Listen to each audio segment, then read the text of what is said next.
할렐루야. 네, 오늘은 이제 디모데후서 2장 1절부터 우리가 13절까지 보겠습니다.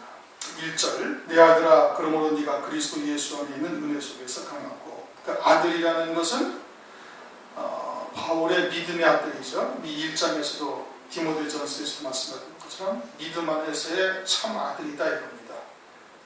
그러니까 아브라함과 이삭과 같은 관계인 거예요. 아브라함의 아들이 여럿이 있어도 아브라함에게 주셨던 하늘의 영광을 그대로 함께 누릴 수 있는 자. 그럼 바울에게도 하나님께서 보여주신 하늘의 영광을 그대로 누릴 수 있는 자가 디모데가 된 거예요. 하나님의 말씀으로 바울이 그렇게 이제 양육을 해서 그와 같은 관계가 된 것이죠. 교회가 이러한 관계가 되어져야 하는 것입니다. 그러므로 네가 그리스도 예수 안에 있는 은혜 속에서 강하고, 그리스도 예수 안에 있는 은혜 속에서 강하다.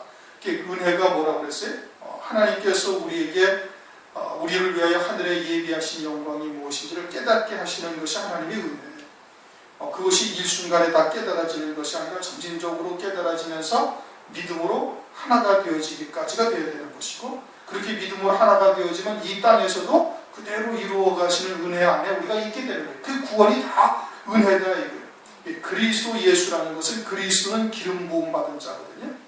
예수 그리스도는 피 흘려 죽으신 주님이시고 그리스도. 그러면 우리에게 그를 믿는 자에게 성령을 부어주셔서 믿음으로 걸어간다고 하면서도 늘 실수하고 또 넘어지고 연약해서 또 실족하고 그러는 우리를 끝까지 그 보혈로 구원해 가시는 거예요. 무엇을 위해서? 당신의 이름을 위해서, 자기 이름을 위하여 의의 길로 인도하시는 도다. 우리의 어떤 선행이나 또는 우리의 신앙을, 믿음의 열매를 보고 하시는 것이 아니라 하나님의 이름을 위하여 우리를 이끌어 가시는 거예요. 왜? 우리가 하나님의 백성이니까. 하나님의 이름을 위하여 우리를 갖다가 의의 길로 인도해 가시는 거예요. 우리의 행위를 따라 하나님께서 구원을 베푸시는 것이 아니라는 말씀이죠. 그러면서 그렇게 은혜를 베풀어 주시는데, 그 안에서, 그렇게 하나님께서 우리에게 베풀어 주신 은혜 안에서 강하다 이겁니다. 강하고 담대하다 이거예요. 금년도 표가 고린도전서 16장 13절 말씀이죠. 남자답게 강건하여.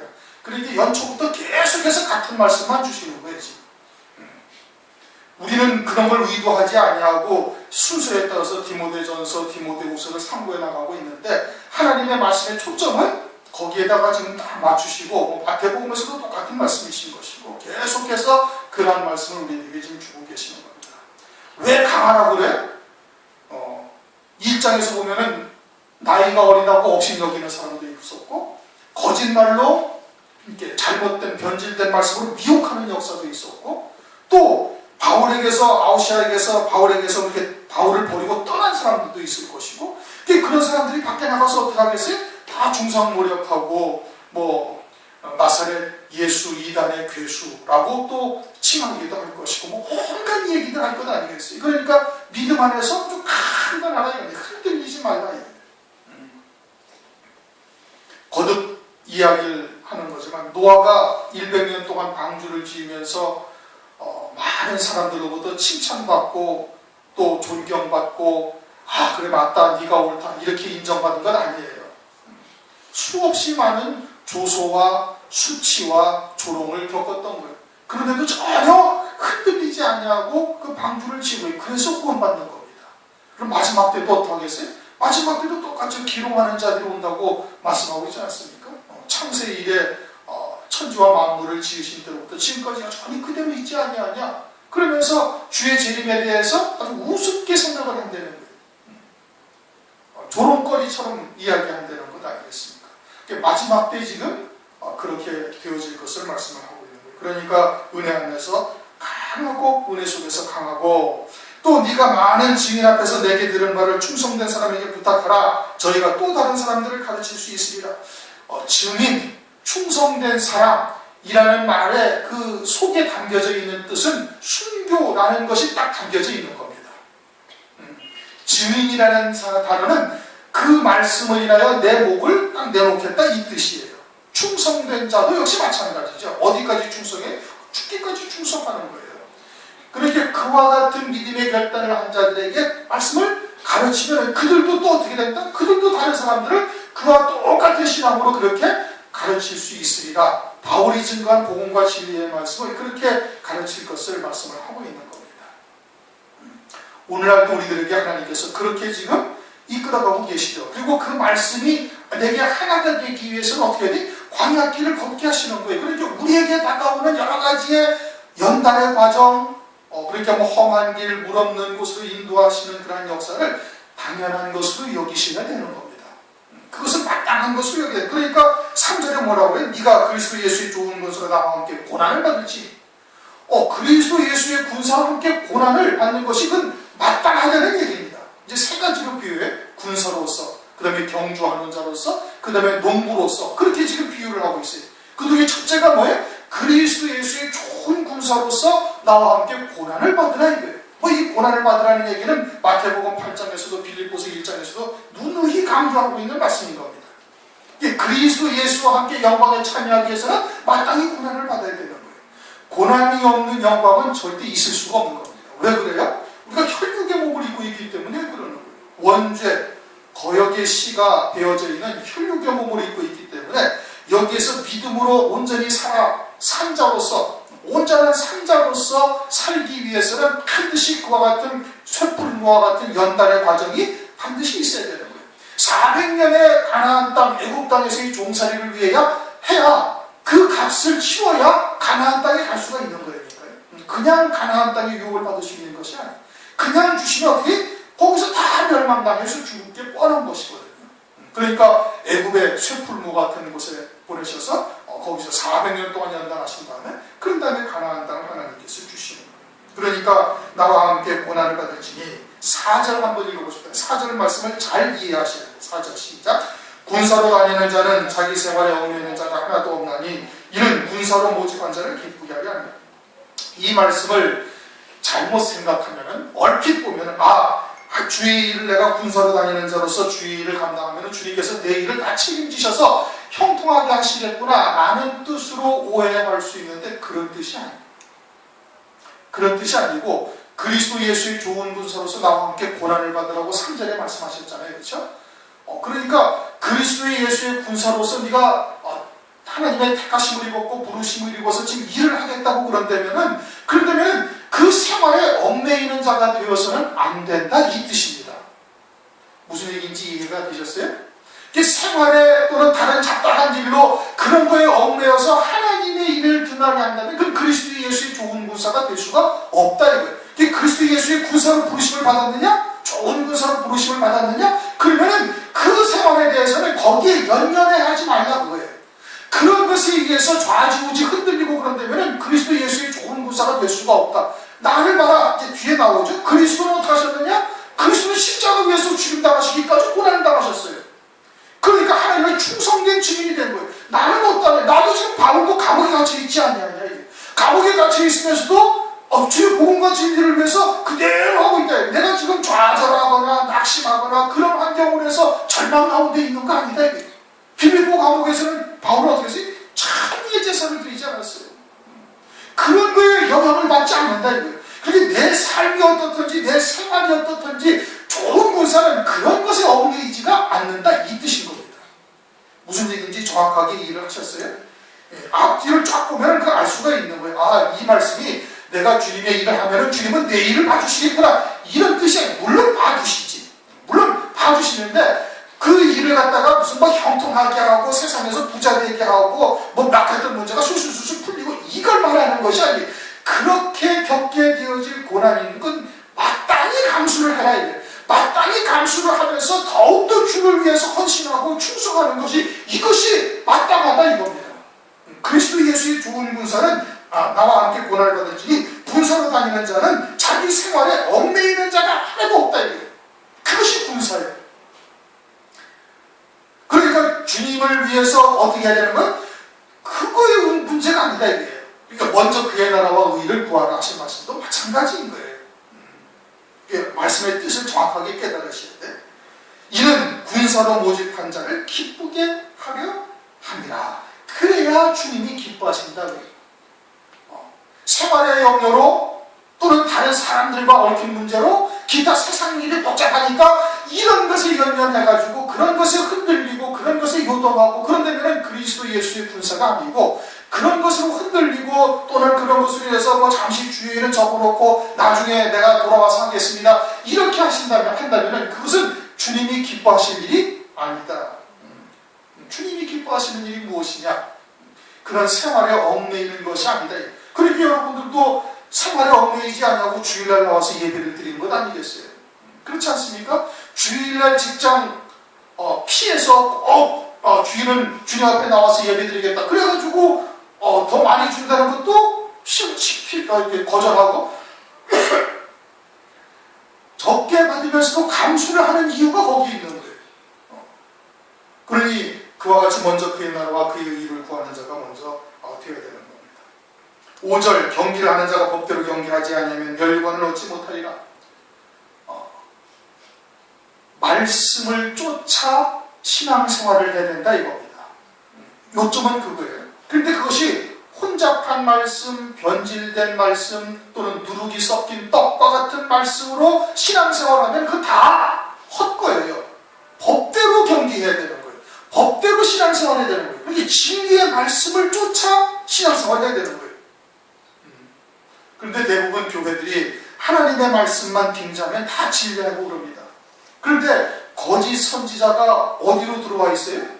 양의 옷을 입고 교회 안에 들어와 있는 거예요. 교회 안에서 하나님의 말씀을 누룩을 섞어서 넓은 길, 넓은 문으로 인도하고 있는 겁니다. 밖에 있는 것이 절대 아니라니까요. 그런데 오늘날 대부분 교회들이나 그리스도인들이 다 어떻게 알고 있어요? 하나님의 말씀만 빙자하면 전부 다 진리라고 생각을 하는 큰 착각인 겁니다.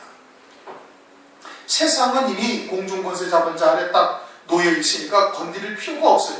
교회에 들어와서 하나님의 말씀에다가 누룩을 섞어서 그래서 잘못된 말씀으로 그들의 신앙생활을 다 멸망되게 하는 것이 마귀의 일이지요. 그게 마귀의 일인 겁니다. 그러니까 어떻게 해야 돼? 법대로 경기해야 돼. 하나님 아버지의 뜻을 쫓아 신앙생활을 해야 되는 거예요. 그래서 뜻이 하늘에서 이룬 것처럼 땅에서도 이루어지다. 그렇게 신앙생활을 해야 되는 거예요. 혼잡된 말씀, 미혹의 그와 같은 말씀으로 잘못된 말씀으로 신앙생활하면 다 헛것이 그러면 멸류관을 절대 받지 못하는 겁니다. 6절 수고하는 농부가 곡식을 먼저 받는 것이 마땅하니라. 수고하는 농부가 먼저 하나님 나라에서 상급과 영광을 받는 것이 마땅한 거예요. 마땅하죠. 그런데 알곡을 잘 길러서 알곡이 되어 추수하게 해야 그것이 상급과 영광이 되는 거예요. 쭉정이만 잔뜩 만들어 놓았다면 어떻게 되겠어요? 하나님으로부터 책망, 배나 더 심판받을 자리에 서게 되는 겁니다. 하나님의 자녀들을 잘 양육해서 잘 기르라고 그 곡식들을 하나님의 양떼들을 갖다가 맡겨주셨는데 그 곡식들을 쭉정이로 다 만들어버리면 그는 심판도 배나 더 심판받게 되는 것이죠. 더 엄한 처벌에 처해지게 되어지는 겁니다. 7절 내 말하는 것을 생각하라. 주께서 범사에 내게 총명을 주시라. 이것을 잘 깊이 묵상하고 있으면은 하나님께서 지혜, 총명을 주시리라. 그렇게 말씀하고 있습니다. 때에 따른 말씀으로 하나님께서 주시고 은혜를 베풀어 주실 것을 말씀을 하고 있는 겁니다. 여러분들도 이제 하나님의 말씀이 채워지고 또 하나님의 말씀을 이렇게 증거하게 되어질 때 하나님께서 기가 막힌 지혜를 주시는 것을 체험해 가십니다. 다른 사람에게 2절, 다른 사람들에게 가르치기 위해서는 그 말씀이 먼저 내게 생명이 되어져 있어야 돼요. 내게 그 말씀을 믿는 믿음으로 사는 표징이 나타나야 그래야 다른 사람들을 주의 말씀으로 가르칠 수가 있는 것이에요. 그렇게 가르치고 있을 때 하나님께서 이제 하나님의 지혜를 주시는 거예요. 이제 뭐 질문을 하면 어떻게 할까 걱정할 거 하나도 없습니다. 하나님께서 그때 아주 합당한 말씀으로 그 지혜를 주시는 것을 여러분들도 체험해 나갈 수가 있는 거예요. 그래서 디모데에게도 바울이 그러는 겁니다. 하나님께서 총명을 주실 것이다 이겁니다. 8절 나의 복음과 같이 다윗의 시로 죽은 자 가운데서 다시 살으신 예수 그리스도를 기억하라. 다윗의 시라 하면은 다윗은 이스라엘의 왕이었죠. 주님이 하나님이셔요. 그렇죠? 그리고 이 땅에 장차 만왕의 왕으로 재림하실 분이에요. 왕이셔요. 그런데 그분이 오셔가지고 십자가 위에서 고난당하시다가 결국 죽임당하셨어요. 그럼에도 불구하고 복음과 진리는 오늘날까지 이어져서 우리에게까지 전파가 된 거예요. 또 그 다음 말씀이 뭐예요? 복음을 인하여 내가 죄인과 같이 매이는 데까지 고난을 받았으나 사도 바울은 지금 어디에 있어요? 감옥에 있어요. 그런데 하나님의 말씀은 어떠하다? 매이지 아니한다. 나의 삶과 환경에 매이지 아니한다. 하나님이 이 땅에 육신을 입고 오셔가지고 비록 수치와 조롱을 당하고 자기 백성들한테 외면당하고 십자가 위에서 죽임까지 당하셨지만은 그러나 그 복음과 진리가 오늘까지 이어져서 택하신 백성들에게 다 전파되어 버린 거예요. 하나님의 말씀은 그 사람의 환경에 매이지 아니하는 거예요. 사도 바울도 지금 감옥에 갇혀 있지만 그러나 하나님의 말씀은 그의 환경에 매이지 아니하고 그의 환경이 그러하다 해서 하나님의 말씀도 함께 감옥에 감옥에 갇혀 있는 것이 아니다 이런 뜻이에요. 하나님의 말씀은 그런 것을 초월한다 이겁니다. 그러니까 하나님의 말씀은 그 사람의 눈에 보이는 환경 또 그것으로 평가돼서는 절대 안 되는 것이죠. 만약에 예수님이 이 땅에 오셔가지고 세상에서의 그분의 위치를 가지고 그분의 말씀을 평가한다면은 그러면은 그 말씀이 형편없는 말씀이 되는 것이죠. 진리가 오늘날까지 이어질 수가 없는 것이잖아요. 그런데 거기에 매이지 아니하고 오늘날까지 이어진 것과 마찬가지고 사도 바울도 역시 감옥에 갇혀 있지만 그러나 진리의 말씀은 그의 환경에 예속되지 아니하고 그대로 하나님의 말씀 그 말씀대로 일하시는 것을 볼 수가 있는 것이죠. 그렇게 세상의 것에 매이지 아니하니라 이런 뜻인 겁니다. 이 말씀이 그런 뜻이에요. 그러면은 진리의 말씀이 세상의 가치 기준으로 평가되어서는 안 된다는 얘기입니다. 그렇죠? 그런데 오늘날 교회들이 대부분 다 어떻게 생각해요? 큰 교회 많은 성도가 있는 곳이 하나님이 함께 하신다 또는 진리다라고 이야기를 하고 있는 겁니다. 눈에 보이는 세상의 것에 하나님의 말씀이 매이고 있는 거예요. 가난한 교회, 없는 교회, 지하교회, 성도가 없는 교회는 그거는 하나님의 말씀이 변변치 못하니까 그러니까 사람들도 안 보이고 그러한다 이거예요. 그럼 사도 바울은 그럼 예수님은 어떻게 된 거냐 이거예요. 그런 거에 매이지 아니한다 이런 뜻인 겁니다.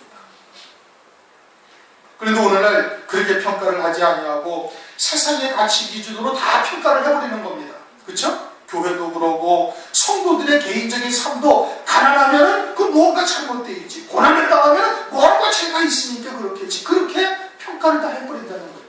세상적인 시각으로 다 바라보는 거예요. 그것을 성경에서는 뭐라고 그래요? 그것을 세상이라고 그러는 겁니다. 세상의 영에 속한 거예요. 고린도전서 2장 12절을 한번 보시죠. 고린도전서 2장 12절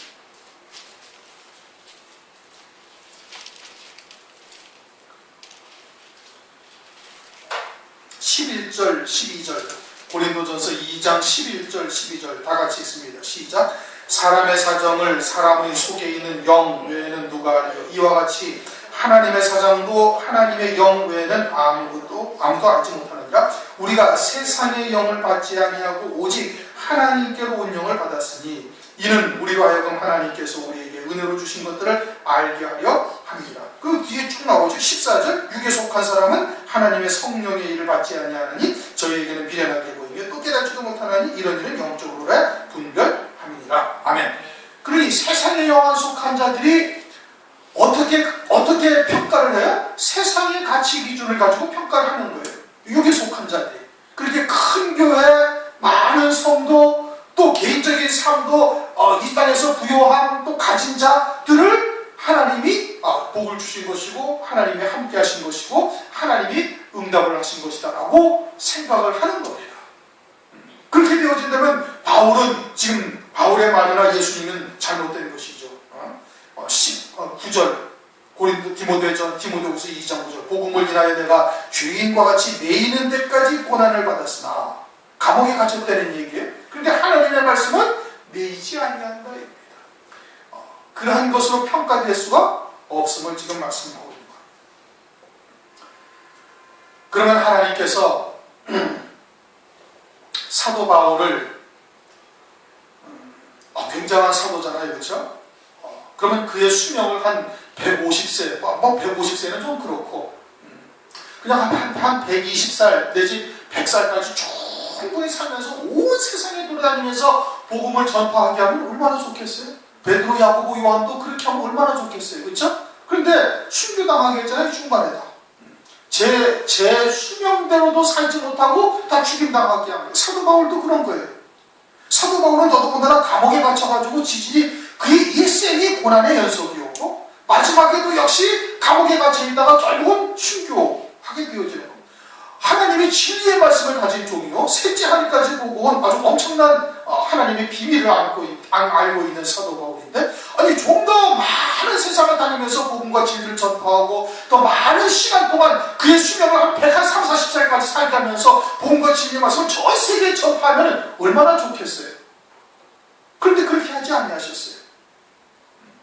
얼마 못 되어서 그냥 감옥에 갇히고 고난당하다 그냥 그 자리에서 순교하게 한 거예요. 제 수명도 다 못 살고 죽게 한 거예요. 왜 그러셨어요? 하나님께서? 하나님의 말씀은 그렇게 매이지 아니하는 거예요. 또 한 가지는 사도 바울로 그와 같이 고난을 당하고 또 그처럼 감옥에 갇혀 있으면서도 막 낙심하고 절망하였나요? 그러지 아니했던 거예요. 그런 가운데서도 사도 바울은 더 적극적으로 골로새서 1장 24절을 보면 그리스도의 남은 고난을 내 육체가 치운다. 아주 적극적으로 고난을 아주 감당해 나가는 자가 되어지고 감옥에 갇혀 있을 때도 하나님을 찬양하고 영광을 돌리고 그런 삶을 살았다고요. 그것을 통해서 우리들도 복음과 진리를 인하여 그와 같이 고난을 당할 때가 있을 때 어떻게 해야 되는가를 알려주시는 겁니다. 그것을 위해서 사도 바울로 감옥에 갇히고 고난을 당하게 하고 또 많은 수치와 어려움을 겪게 하는데 그 가운데서도 바울이 어떠한 신앙생활을 했는지를 성경을 통해서 우리에게 말씀해 주심으로써 우리들도 그러한 경우를 당할 때 어떻게 해야 되는지를 알게 하시는 거예요. 그래서 우리도 함께 그 구원의 영광에 다 함께 이르도록 하기 위해서 사도 바울도 그렇게 당하게 하신 겁니다.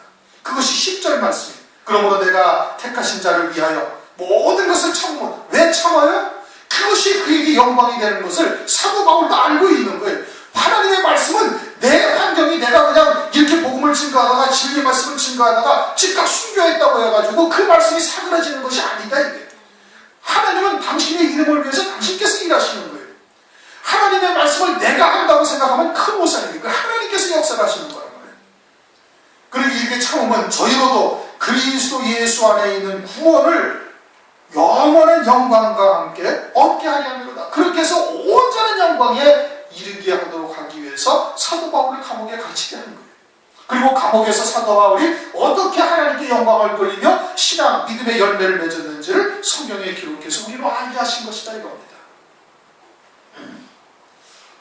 우리들의 생각에는 사도 바울이 한 200살까지 살면서 온 세계 구석방방곡곡 전 세계를 돌아다니면서 복음을 증거하게 했으면 진리를 증거하게 했으면 더 좋을 것 같잖아요.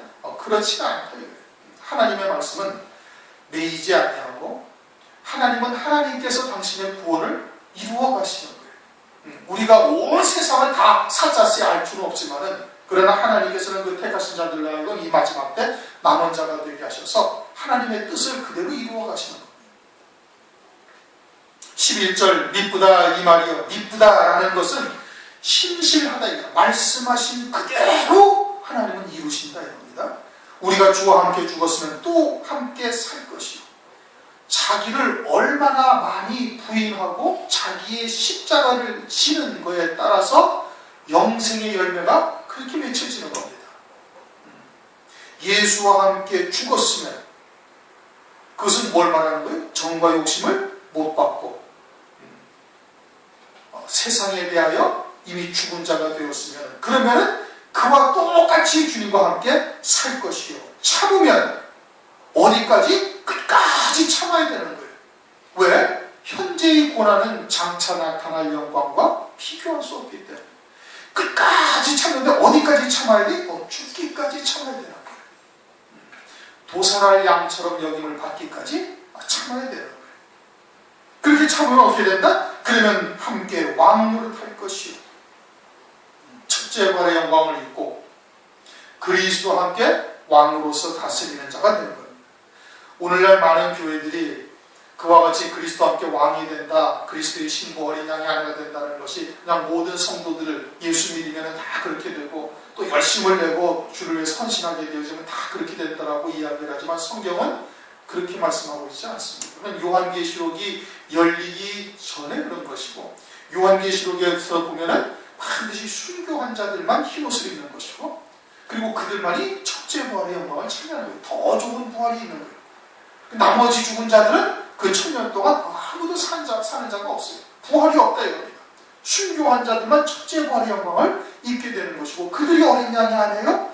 그들이 그리스도께서 강림하실 때 그에게 붙은 자가 되어지고, 그들이 그리스도와 함께 만왕 중에 하나가 되어져서 왕으로 다스리는 그와 같은 권세를 누리게 되어지는 겁니다.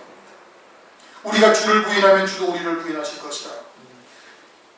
물론 큰 틀은 십자가 순교할 때 부인하게 되어지면 주도 우리를 부인할 것이다 라고 말씀을 하는 것으로 볼 수가 있지만, 그것이 아니라 우리가 이와 같이 많은 그리스도의 좋은 군사로서 고난을 마땅히 감수해야 될 텐데, 그 고난을 피한다니, 말씀으로 인한 고난을 피하게 되어지면 그건 주님을 부인하는 것과 마찬가지가 되는 거예요. 세상과 타협을 한 것이요, 적당하게 중도의 길을 걷는 것이죠. 회색 지대를 걸어가고 있는 것이 되는 거예요. 그러면 주님도 우리를 부인하실 것이다. 13절, 우리는 미뿐이 없을지라도, 우리는 상황에 따라서 생각이 바뀌죠. 사람은 변덕스러워서 그와 같이 생각이 바뀌기도 하고 또 그러는데, 주는 이게한 미쁘시다. 주님은 아주 한결같으시다. 그 말씀하신 바를 절대 부인할 수 없으시다 이겁니다. 그래서 우리가 그리스도를, 이 하나님을 믿을 수가 있는 거예요. 왜? 절대 하나님의 말씀을 부인하지 못하시기 때문에 그러는 거예요. 그리고 그런 하나님의 모든 말씀은 그리스도 안에서 우리에게 다 이해가 된다 이거예요. 아멘하고 받은 자에게 하나님께서 다 이해가 되게 하신다는 거예요. 이게 얼마나 어마어마한 하나님의 약속이에요. 그러니까 우리가 마지막 때 환난을 통해서 첫째 부활의 영광에 이르게 되어질 그 하나님의 약속은 얼마든지 그리스도 안에서 우리에게 이해가 된다 이겁니다. 그 아멘하고 받은 자에게 다 누구에게나 이해가 된다는 거예요. 그것을 하나님은 어떻게 한다? 부인을 절대 못하신다 이겁니다. 그 말씀대로 이루실 것을 말씀을 하고 있는 겁니다. 오후 시간 조금 졸리기도 하고 그러니까 좀 부지런히 그냥 딱 한 거예요. 요점만 간단하게 쭉 넘어온 겁니다. 요점은 하나님의 말씀은 절대 우리의 환경에 매이지 않아요. 이게 내 주제가 지금 형편이 이런데 내가 하나님의 말씀을 전한다고 저들이 받을까? 아니, 그런 거에 염려하지 말라는 겁니다. 성령께서 당신의 일을 하나님께서 행하시는 거예요. 그냥 우리는 성령께서 감동을 하실 때 증거하게 하면 되는 거예요. 그리고 내 삶에 얽매여서는 아니 된다. 그리스도 예수의 좋은 군사는 자기의 생활에 얽매이지 아니하는 거예요. 뭐 생활이 어떻다, 뭐가 바쁜 일이 있다, 어쩌고 저쩌고 그런 것에 영향을 받지 않는다. 우리는 장차 그와 같은 그리스도 예수의 군사로서 쓰임받기를 소망하고 있고, 일단 어린 양의 아내가 된다는 것 자체가 아주 최고의 군사인 겁니다. 그거 자체부터가 군사인 거예요. 그래서 우리의 삶에서 그리스도의 향기, 예수 그리스도의 얼굴에 나타난 영광의 빛이 밝혀져야 되는 거예요. 그렇게 밝히는 데 있어서 우리의 삶이 또 생활이 거기에 얽매여서는 안 되는 거예요. 그러한 믿음으로 열매 맺는 사람이 되시길 주님의 이름으로 축원합니다. 통성으로 잠시 기도.